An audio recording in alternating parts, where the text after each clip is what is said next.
Assalamualaikum warahmatullahi wabarakatuh. Selamat sore saudara. Jawa Barat hari ini kembali hadir menjumpai Anda pada hari ini Jumat 12 Agustus 2022. Sejumlah informasi telah kami siapkan untuk Anda di antaranya. Polri ungkap motif pembunuhan Brigadir J.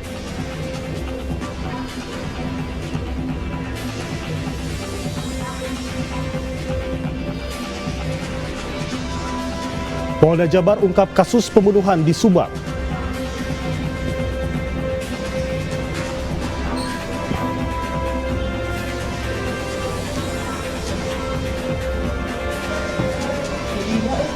Enam rumah ambruk dan 13 dikosongkan akibat rumah rongsor di Tasik.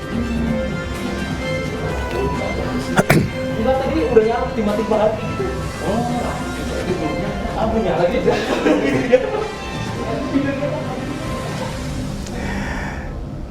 Ya saudara, selain 3 informasi tersebut, kami juga akan sampaikan informasi lain di Jawa Barat hari ini. Bersama saya Gumlar Wijaya, inilah Jawa Barat hari ini selengkapnya.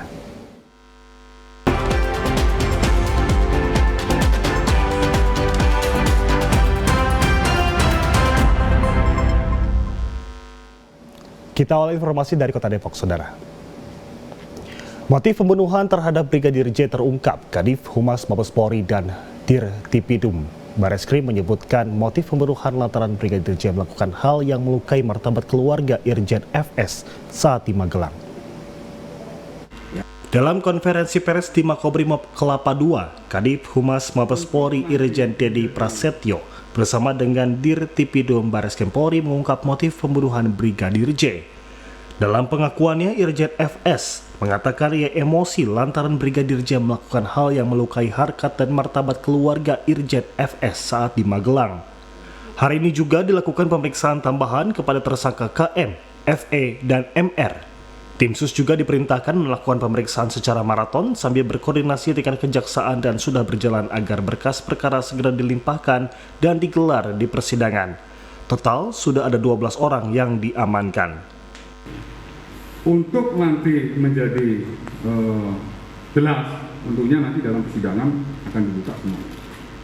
Ya, ini yang membuat tersangka emosi, ini yang membuat tersangka marah, sehingga tersangka yang memanggil 2 orang tadi seperti dijelaskan oleh Pak Dirtipidum untuk merencanakan pembunuhan terhadap Brigadir J. Ya. Oke, Kang, cukup. Terima kasih. Satu lagi. Sementara Dirtipidum Bareskrim Brigjen Andi Rian Jayani mengatakan pemeriksaan FS pertama kalinya dengan status tersangka dilakukan pada hari ini mulai pukul 11.00 hingga pukul 18.00 tadi. Bahwa dirinya menjadi marah dan emosi setelah mendapat laporan dari istrinya PC yang telah mengalami tindakan yang melukai harkat dan martabat keluarga yang terjadi di Magelang yang dilakukan oleh almarhum Joshua. Oleh karena itu, kemudian tersangka FS memanggil tersangka RR dan tersangka RE untuk melakukan pembunuhan, untuk merencanakan pembunuhan terhadap almarhum Joshua. Kasus ini masih terus dikembangkan oleh Mabes Polri.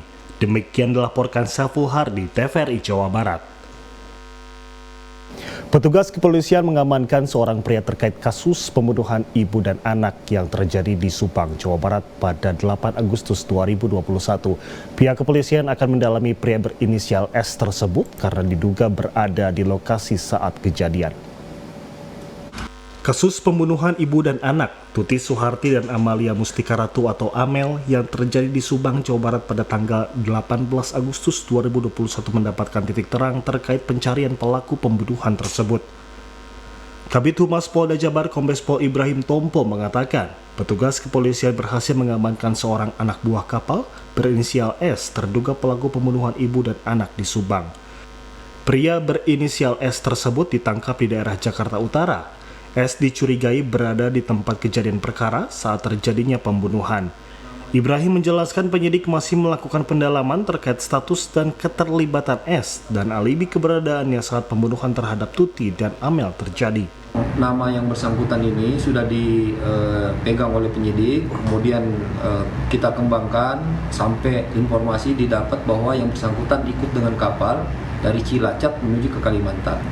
Dan skedulnya kemudian kita peroleh bahwa akan mendarat atau berlabuh di Muara Angke sekitar tanggal 2 Agustus. Sehingga tanggal 2 Agustus itulah dilakukan pengamanan terhadap yang bersangkutan dan dilakukan pemeriksaan saat itu juga. Penumpang kapal itu kan Dia ikut di kapal, statusnya mungkin sebagai anak buah kapal ya.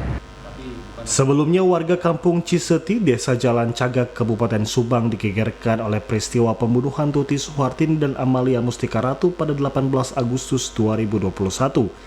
Jasad keduanya ditemukan di bagasi mobil Alphard hitam di garasi rumah. Demikian dilaporkan Abi Aditya, TVRI Jawa Barat. Kasus pembunuhan ibu dan anak di Jalan Cagak, Kabupaten Subang mulai menemukan titik terang. Kali ini polisi mengamankan seorang yang diduga kuat saat kejadian pada 18 Agustus 2021 lalu berada di TKP. Tuti Suhartini dan Amalia Mustika Ratu sudah berjalan 1 tahun lamanya. Akan tetapi kasus tersebut hingga saat ini belum dapat diungkap oleh pihak kepolisian dari Polres Subang maupun Polda Jabar. Terbaru polisi sudah menemukan titik terang akan kasus tersebut. Pasalnya terdapat 1 orang diamankan oleh pihak kepolisian yang diduga kuat berada di TKP saat kejadian berlangsung.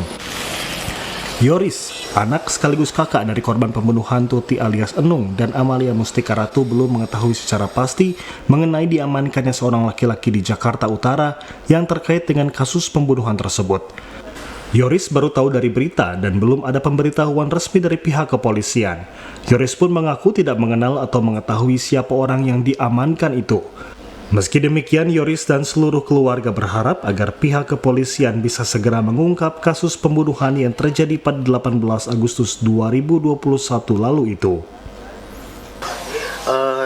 Keluarga ya baru saya sama tadi itu ada sentingan kan berita tadi ya kan, lihat ya di HP. Baru tahu tadi sih ada sentingan berita itu gitu. Ya mungkin itu juga tadi langsung lah sama papa juga tadi sama Wa sekarang juga udah tahu sih. Ya enggak. Tadi lihat sih enggak sih ya. Enggak mengenal sih, enggak mengenal. Tadi dilihat di foto ya di berita juga ya. Ya tanggapannya gimana setelah adanya perkembangan dari kasus ini gimana?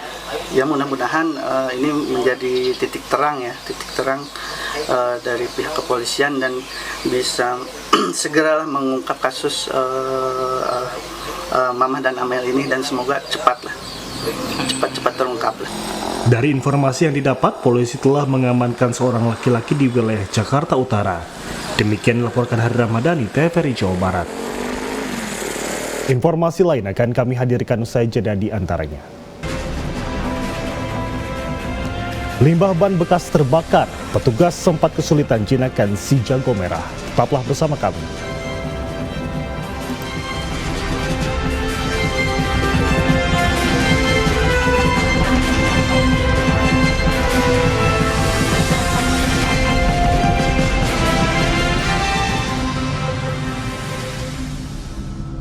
Universitas Komputer Indonesia Unikom Bandung, kampus juara dengan berbagai penghargaan internasional dan nasional. Juara dunia ICT 2019, World Skill Competition Kazan, Rusia, 9 tahun. Juara dunia kontes robot internasional Amerika Serikat, 2 juara ASEAN ICT Awards, AICTA 2021, juara Asia Pasifik ICT Awards, APICTA 2021. Kampus dengan akreditasi unggul. Daftarkan diri Anda segera.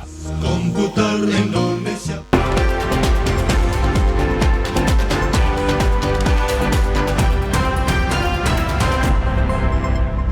Anda masih di Jawa Barat hari ini, saudara. Kebakaran hebat terjadi di lapak ban bekas di Kampung Muncul, Kelurahan Kayu Manis, Kota Bogor, Jawa Barat. Diduga tumpukan ban bekas ini terbakar karena adanya unsur kesengajaan oleh orang yang membakar sampah hingga menjalar ke tumpukan ban bekas. Dalam rekaman ponsel milik warga, kepulan asap tebal disertai kobaran api yang membakar tumpukan limbah ban bekas di Kampung Muncul, Kelurahan Kayu Manis, Kecamatan Tanah Sareal, Kota Bogor, Jawa Barat, Kamis sore. Saking besarnya kobaran api bahkan merambat dengan cepat membakar seluruh limbah ban bekas tersebut. Petugas damkar saling bahu-membahu untuk memadamkan api. Bahkan pada proses pemadaman pun petugas mengalami kesulitan untuk menjinakkan si jago merah karena banyaknya limbah ban yang mudah terbakar. 6 unit truk damkar diterjunkan ke lokasi kebakaran. Dengan susah payah akhirnya api berhasil dipadamkan kurang lebih 1 jam. Pemicu kebakaran diduga akibatnya ada unsur kesengajaan oleh orang yang membakar sampah. Jadi peristiwa kebakaran ini disebabkan unsur kesengajaan Pak, dari pembakaran sampah merembet ke tumpukan ban bekas, jadi menyebabkan kebakaran. Jadi kebakaran ini bisa mengganggu kebakaran ban ini, bisa mengganggu polusi udara dan sesak napas, terutama di bagian paru-paru. 2 unit dari kabupaten, 4 unit dari kota Bogor. Beruntung dalam peristiwa ini tidak menimbulkan korban jiwa, namun dampak yang ditimbulkan akibat kepulan asap tersebut dapat membahayakan warga sekitar hingga terkena sesak napas. Demikian laporkan Andi Firmansyah, TVRI Jawa Barat. Kita beralih ke Tasikmalaya, Saudara. Akibat diguyur hujan deras sejak Kamis malam, sedikitnya 6 rumah di Kabupaten Tasikmalaya ambruk akibat tertimpa longsor. 13 rumah sudah dikosongkan karena terancam longsor. 2 orang mengalami luka serius akibat tertimpa reruntuhan rumah saat tertimpa longsor. Yang terjadi di wilayah Tasikmalaya mengakibatkan bencana longsor dan banjir. Sedikitnya 6 rumah ambruk dan 13 rumah dikosongkan karena terancam longsor yang terjadi di Kampung Mekarjaya, Desa Mandala Mekar, Kecamatan Jatiwaras, Kabupaten Tasikmalaya. Akibatnya 2 orang mengalami luka serius di bagian kepala dan kaki karena tertimpa puing-puing reruntuhan rumah. Menurut salah seorang korban, Ella Selawati, kejadian terjadi secara tiba-tiba terdengar suara gemuruh dan longsor pun menimpa rumahnya. Korban berada di kamar rumah mencoba melarikan diri keluar, namun ketika kembali ke dalam rumah saat keluar tertimpa reruntuhan. Main HP, kasih cantik. Terus tiba-tiba langsung si tanah dari atas tuh masuk ke kamar. Terus langsung keluar, lihat ruang tamu, barang-barang udah pada berantakan. Terus kata bapak, keluar katanya, bahaya. Terus mama juga keluar. Aku malah masuk lagi. Sementara itu pihak desa langsung melakukan asesmen terhadap para korban dengan memberikan bantuan dengan mengevakuasi korban ke kantor kelurahan dan rumah saudara terdekat. Demikian dilaporkan Tony Sontani, TVRI Jawa Barat. 2 hari diguyur hujan di wilayah Kabupaten Tasikmalaya, Jawa Barat, sedikitnya terjadi bencana alam banjir dan longsor di 19 titik. Berdasarkan data BPBD Kabupaten Tasikmalaya, bencana yang terjadi di berbagai titik itu tidak menimbulkan korban jiwa, hanya menimbulkan kerugian material saja. Curah hujan tinggi yang melanda wilayah Kabupaten Tasikmalaya dalam 2 hari terakhir menyebabkan terjadinya bencana alam sebanyak 19 titik yang tersebar di 5 kecamatan. Ini Kecamatan Jatiwaras, Salopa, Cibalong, Cikatomas, dan Panca Tengah. Bencana longsor diantaranya terjadi di Kecamatan Jatiwaras yang mengakibatkan tebing penahan tanah madrasah amblas terbawa longsor. Di Panca Tengah, tanah longsor juga menggerus TPT SMP Negeri 3 Panca Tengah. Di Desa Singajaya Cibalong, akses jalan tertutup longsor dan menimbun kolam ikan warga. Sementara di Desa Mandalahayu, Kecamatan Salopa, longsor berdampak pada tertutupnya akses jalan Cikatomas hingga Salopa. Selain bencana longsor, di Kecamatan Cikatomas juga terjadi banjir, tepatnya di Kampung Kadu, Desa Tanjung Barang. Sedikitnya 11 rumah milik warga dan 1 masjid serta kolam ikan warga tergenang banjir.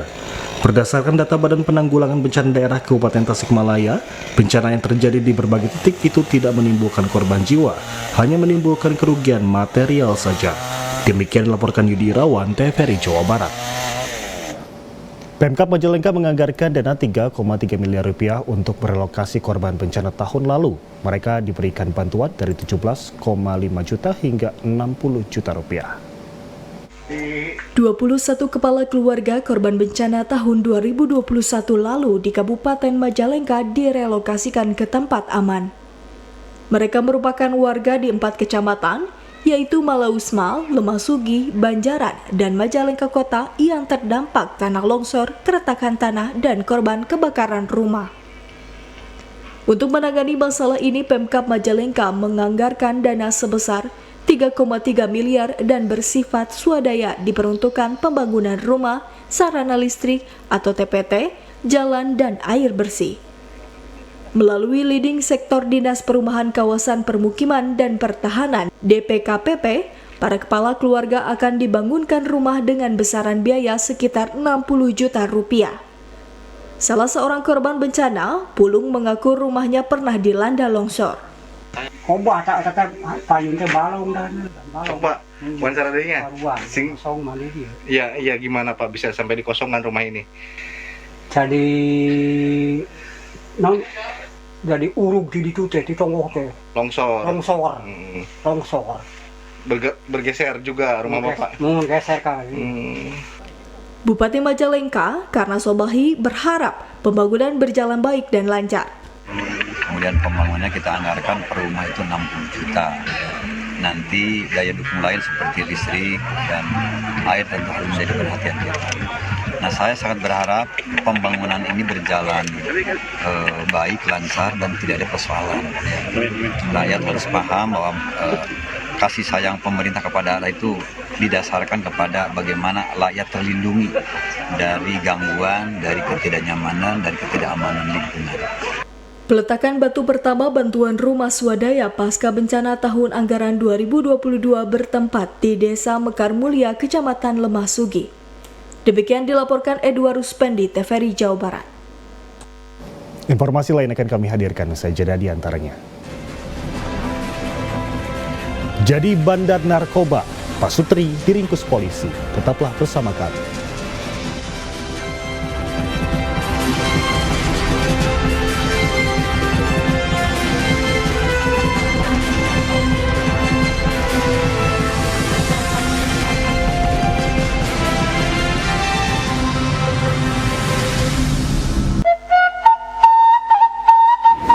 Sekarang mah kopi Jawa Barat sudah mendunia. Kira-kira kalau ngejualnya itu bisa langsung ke rumahnya? Nggak bisa, Kang. Kalau kita mau ngirim kopi ke luar negeri mah nggak kayak jualan bala-bala tuh.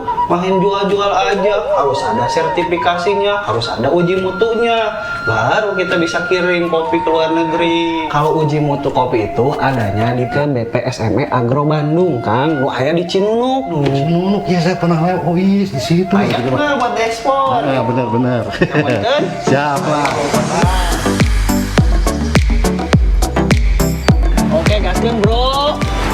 Kopi juara, jalan juara.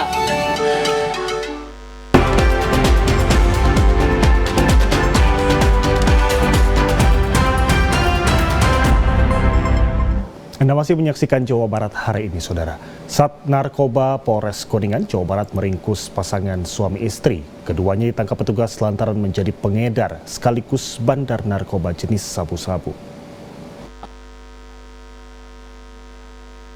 Warga Kecamatan Kramat Mulia, Kuningan, Jawa Barat hanya bisa tertunduk saat digelandang oleh petugas Sat Narkoba Polres Kuningan. Keduanya ditangkap petugas Sat Narkoba karena terbukti memiliki narkoba jenis sabu-sabu. Mereka ditangkap petugas saat hendak mengedarkan narkoba dan ditemukan adanya satu paket sabu seberat 1 gram lebih.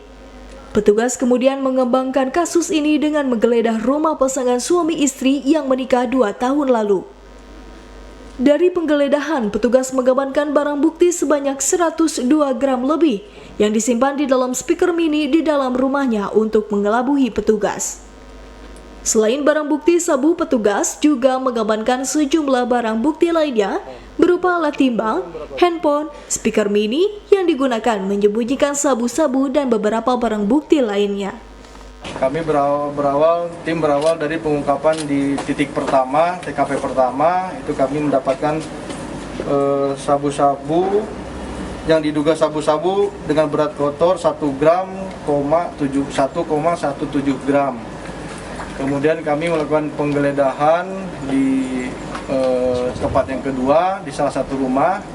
Kemudian kami mendapatkan barang diduga sabu-sabu seberat 102,47 gram. Sampai saat ini petugas juga masih mengembangkan kasus ini yang kemungkinan ada di jaringan lain. Demikian dilaporkan Muhammad Samsudin, TVRI Jawa Barat. Remaja 17 tahun ditangkap Satreskrim Polresta Bandung karena kedapatan melakukan pencurian kendaraan roda 2. Selain roda 2, 2 anak di bawah umur ini juga mencuri puluhan tabung gas dan dibantu 4 kawannya. Dalam rekaman CCTV milik warga terlihat RNA seorang remaja berusia 17 tahun melakukan aksi pencurian di halaman rumah di kawasan Dayakolot, Kabupaten Bandung. Bahkan RNA ini terlihat tenang saat mendorong kendaraan curiannya. Atas laporan korban, petugas Satreskrim Polresta Bandung berhasil menangkap RNA dengan komplotannya yang berjumlah 4 orang. Selain kendaraan roda 2, komplotan ini juga melakukan pencurian puluhan tabung gas. Aksi RNA sudah lebih dari 2 kali, bahkan dirinya pernah melakukan laporan palsu. Saat RNA meminjam kendaraan kepada temannya, RNA mengaku menjadi korban hipnotis, sehingga kendaraan dibawa kabur, padahal kendaraan temannya ini dijual oleh pelaku. Pada tanggal 5 Agustus, pukul 2 pagi, itu memang ada CCTV yang menangkap aksi pelaku curanmor yang menggunakan jaket ojek online, di mana pada saat itu pelaku sedang menenteng, kemudian menuntun kendaraan sampai dengan di suatu tempat dan dibawa lari. Selain menangkap para pelaku, polisi juga mengamankan 3 kendaraan roda 2 dan puluhan tabung gas 3 kilo hasil curian. Atas perbuatannya para pelaku, polisi menerapkan pasal berlapis, yakni pasal 363 dan pasal tentang laporan palsu dengan ancaman 7 tahun penjara. Demikian dilaporkan Rian Agustian, TVRI Jawa Barat. Sejumlah pasangan yang bukan suami istri diamankan oleh petugas Satpol PP dan TNI Polri di sejumlah kamar hotel di Kota Bandung. Dalam razia tindak asusila ini, petugas mengamankan perempuan yang diduga penyedia jasa melalui aplikasi online. Petugas gabungan dari Satpol PP Kota Bandung dan TNI Polri melakukan razia tindak asusila di sejumlah hotel, salah satunya penginapan yang berada di Jalan Kebonjati, Bandung. Di sini petugas mengamankan sejumlah pemuda-pemudi yang berada satu kamar bukan pasangan suami istri. Bahkan selain itu didapati beberapa botol minuman keras di dalam kamar tersebut. Guna penyelidikan lebih lanjut, sejumlah muda-mudi ini dibawa ke kantor Satpol PP Bandung. Dalam razia tindak asusila ini juga, petugas menemukan perempuan yang diduga menyediakan layanan jasa melalui aplikasi online. Hal ini diketahui kedapatan sejumlah alat kontrasepsi yang disembunyikan di bawah bantal. Kabid PPHD Satpol PP Kota Bandung, Idris Kuswandi mengatakan, razia yang dilakukan ke sejumlah hotel dan tempat pijat ini, petugas mengamankan 12 orang, 4 diantaranya pasangan yang bukan suami istri. Nah, untuk kegiatan hari ini 11 Agustus 2022, kegiatan pemeriksaan non-justisial yang besok rencana kalau memang hasil pemeriksaan malam ini didapati ya, pelanggan, maka besok akan dilakukan kegiatan justisial atau sidang tipiring on the street. Belasan orang yang diamankan oleh petugas gabungan tersebut akan dilakukan sidang tipiring pada Jumat siang. Demikian dilaporkan Arif Budi, TVRI Jawa Barat. Informasi lain akan kami hadirkan usai jeda di antaranya. Meriahkan HUT RI, ratusan siswa mewarnai motif batik khas Cirebon. Tetaplah bersama kami.